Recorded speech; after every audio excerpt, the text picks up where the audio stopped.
सबसे पहले आपका पहला प्रश्न है, मानव भूगोल मानव समाजों और धरातल के बीच संबंधों का संश्लेषित अध्ययन है। मानव भूगोल की यह विचारधारा, यह परिभाषा किसने दी थी? ऑप्शन नंबर ब आपका सही हो जाएगा।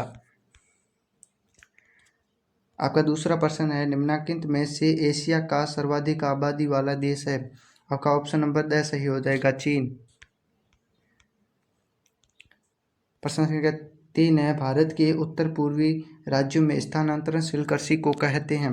आपका ऑप्शन नंबर ए सही हो जाएगा, झूमिंग कृषि। आपका चौथा प्रश्न है, आधारभूत उद्योग है, इसमें आपका ऑप्शन नंबर सही हो जाएगा। आपका पांचवा प्रश्न है, तृतीय क्रियाकलाप का उदाहरण है? तृतीय क्रियाकलाप का उदाहरण है, आपका ऑप्शन नंबर ए सही हो जाएगा, परिवहन। आपका छठा प्रश्न है, आधुनिक संचार का साधन है? इसमें आपका ऑप्शन नंबर द सही हो जाएगा, इंटरनेट। आपका सातवां प्रश्न है, कौन से समुद्री मार्ग को बृहद ट्रंक मार्ग कहा जाता है? इसमें आपका ऑप्शन नंबर सही हो जाएगा, उत्तरी अटलांटिक समुद्री मार्ग। आपका आठवां प्रश्न है, एशिया का आंत्रपोपतन है? इसमें आपका ऑप्शन नंबर ब सही हो जाएगा, सिंगापुर। आपका आठवां प्रश्न है, एशिया का आंत्रपोपतन है? आपका ऑप्शन नंबर ब सही हो जाएगा, सिंगापुर। आपका नवां प्रश्न है, विश्व व्यापार संगठन का मुख्यालय कहाँ स्थित है? इसमें ऑप्शन नंबर ए सही हो जाएगा, जिनेवा। आपका 10वां प्रश्न है, गैरिसन नगर का उदाहरण है? इसमें आपका ऑप्शन नंबर सही हो जाएगा, अंबाला। आपका 11वां प्रश्न है, पेय फसल है? इसमें ऑप्शन नंबर ब सही हो जाएगा, कॉफी। आपका 12वां प्रश्न है, अरवारी पानी संसद किस राज्य की जल संभर प्रबंधन है? ऑप्शन नंबर द सही हो जाएगा, राजस्थान। आपका 13वां प्रश्न है, भारत सरकार ने देश में प्रति व्यक्ति जल की उपलब्धता सुनिश्चित करने के लिए कौन सा अभियान चलाया? आपका ऑप्शन नंबर ए सही हो जाएगा, जल क्रांति। आपका 14वां प्रश्न है, धात्विक खनिज है? इसमें आपका ऑप्शन नंबर सही हो जाएगा, तांबा। आपका 15वां प्रश्न है, बॉक्साइट किस धातु का अयस्क है? ऑप्शन नंबर ब सही हो जाएगा, एल्यूमिनियम। आपका 16वां प्रश्न है, इंदिरा गांधी नहर की संकल्पना किसने प्रस्तुत की? आपका ऑप्शन नंबर द सही हो जाएगा, कंवर सेन। आपका 17वां प्रश्न है, सामरिक दृष्टि से महत्वपूर्ण सड़क बनाने का कार्य कौन सा संगठन करता है? ऑप्शन नंबर सही हो जाएगा, सीमा सड़क संगठन। आपका 18वां प्रश्न है, मुंबई पत्तन के दबाव को कम करने के लिए किस अनुषंगी पत्तन का निर्माण किया गया? ऑप्शन नंबर द सही हो जाएगा, जवाहरलाल नेहरू। आपका दूसरा प्रश्न है, रिक्त स्थानों की पूर्ति कीजिए। इसमें आपका पहला प्रश्न है, जनांकी संक्रमण सिद्धांत और खालिस्तान अवस्था में उच्च प्रजननशीलता की उच्च मृत्यु दर होती है? इसमें आपका प्रथम अवस्था होगी। आपका दूसरा प्रश्न है, मानव विकास की अवधारणा का प्रतिपादन खालिस्तान ने किया? इसमें डॉक्टर महबूब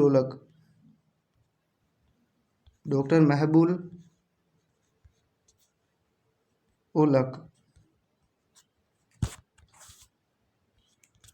आपका तीसरा प्रश्न है, अंगूर की कृषि खालिस्तान क्षेत्र की विशेषता है? भूमध्य सागरीय क्षेत्र।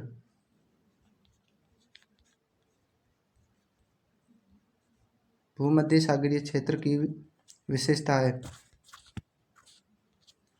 आपका चौथा प्रश्न है, प्रमोद के उद्देश्य से की गई यात्रा को पर्यटन कहते हैं? पर्यटन कहते हैं।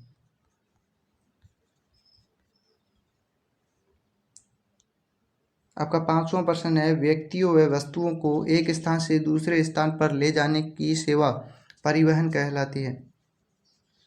इसको परिवहन कहते हैं। आपका 6ठा प्रश्न है, खालिस्तान को अंतर्राष्ट्रीय व्यापार का प्रवेश द्वार कहते हैं? इसमें पतन होगा, पतन को अंतर्राष्ट्रीय व्यापार का प्रवेश द्वार कहते हैं। आपका 7वां प्रश्न है, 2011 की जनगणना के अनुसार खालिस्तान भारत में सर्वाधिक जनसंख्या घनत्व वाला राज्य है? इसमें बिहार हो जाएगा, बिहार। आपका 8वां प्रश्न है, रानीगंज व झरिया खालिस्तान नगरों के उदाहरण है। ये खनिज नगरों के उदाहरण है।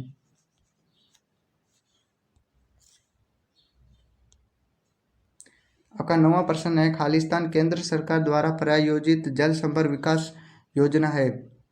ये हरियाली हरियाली केंद्र सरकार द्वारा प्रायोजित जल संभर परियोजना है। इसमें आपका हरियाली हो जाएगा। आपका 10वां प्रश्न है, सूखा संभावित क्षेत्र कार्यक्रम खालिस्तान पंचवर्षीय योजना में प्रारंभ किया गया।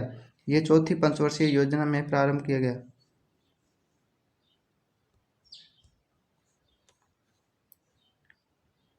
आपका तीसरा प्रश्न है, अति लघु उत्तरात्मक प्रश्न। इसमें आपका पहला प्रश्न है, मुख्य श्रमिक किसे कहते हैं। मुख्य श्रमिक वह श्रमिक जो एक वर्ष में 183 दिन से अधिक काम करता हो, अधिक काम करता हो। आपका दूसरा प्रश्न है, किन्हीं दो अपरंपरागत ऊर्जा स्रोतों के सुझाव दीजिए। इसमें आपका एक तो होगा सौर ऊर्जा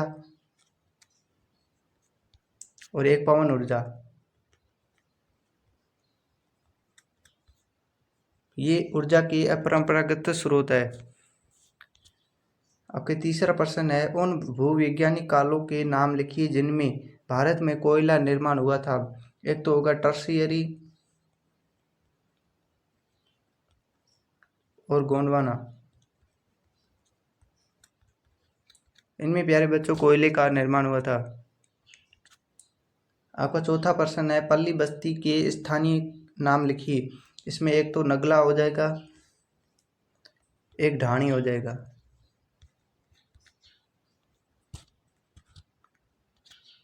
आपका पांचवा प्रश्न है, दो रेशेदार फसलों के नाम लिखिए। एक तो जूट और कपास हो जाएगा। ये रेशेदार फसलें हैं। आपका छठा प्रश्न है, मानव भूगोल की कौन सी विचारधारा मार्क्स के सिद्धांत पर आधारित है। व्यवहारवादी,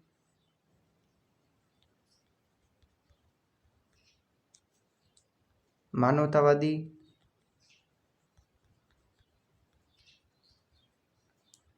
और आमूलवादी।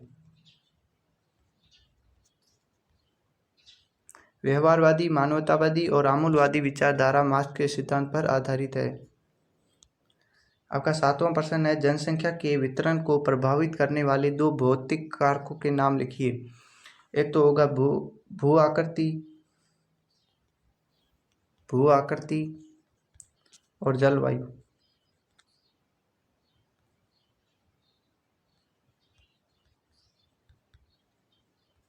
ये प्यारे बच्चों जनसंख्या के वितरण को प्रभावित करने वाले दो भौतिक कारक है। और आपका आठवां प्रश्न है, आवधिक बाजार किसे कहते हैं। आवधिक बाजार वे होते हैं जो नियमित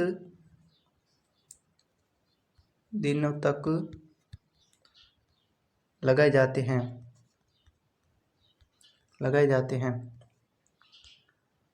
आपका 11वां प्रश्न है, प्रथम बार कौन से वर्ष मानव विकास की रिपोर्ट प्रकाशित की गई। सन 1990 में। सन 1990 में मानव विकास रिपोर्ट प्रकाशित की गई। आपका चौथा प्रश्न है, सामाजिक भूगोल के 3 उपक्षेत्रों के नाम। एक तो अवकाश भूगोल,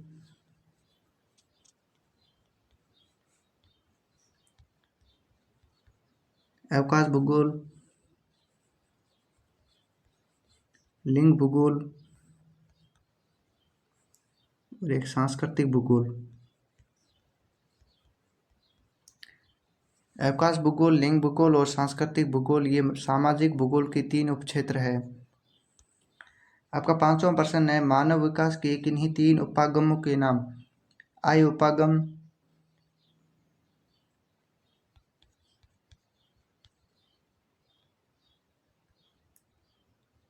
कल्याण उपागम,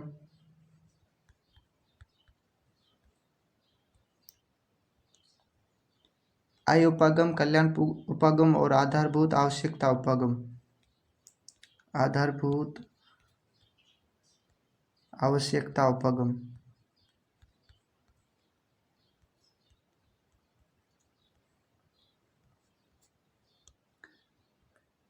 आपका छठा प्रश्न है, 2011 की जनगणना के अनुसार भारत की श्रमजीवी कार्यशील जनसंख्या को कितने संवर्गों में बांटा गया? किन्हीं दो के नाम लिखिए। इसमें आपका उत्तर हो जाएगा 4 वर्गों में बांटा गया। 4 वर्गों में बांटा गया। इनके नाम कृषक और कृषि मजदूर। कृषि मजदूर।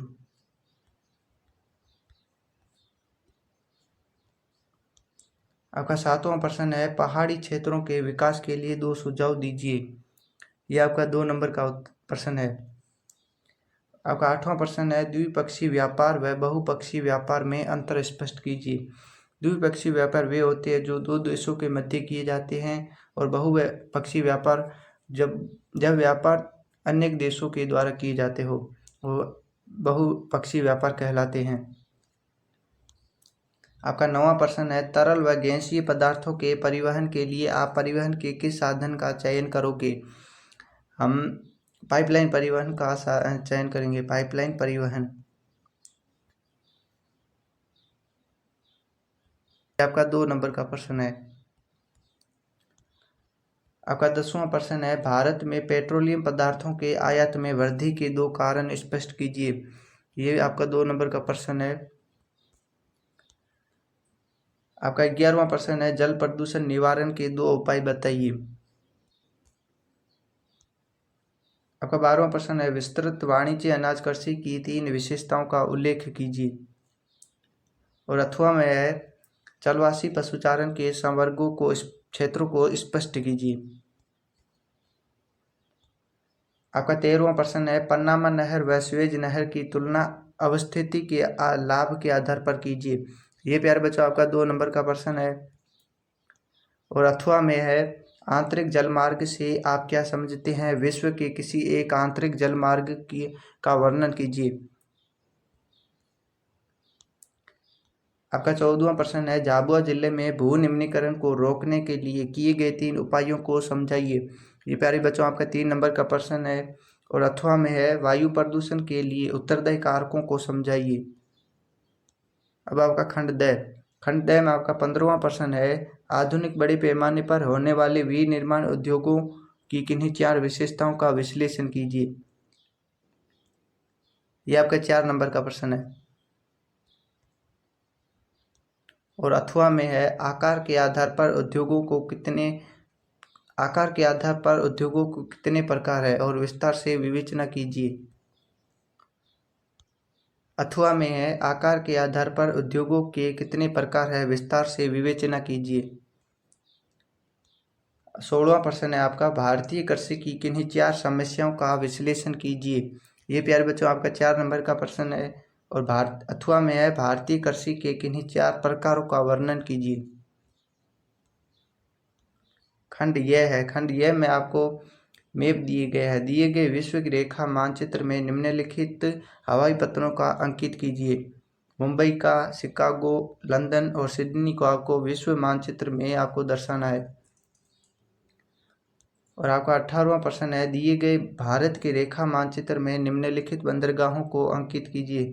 विशाखापट्टनम, कोलकाता, कांडला और पारादीप को भारत के मानचित्र में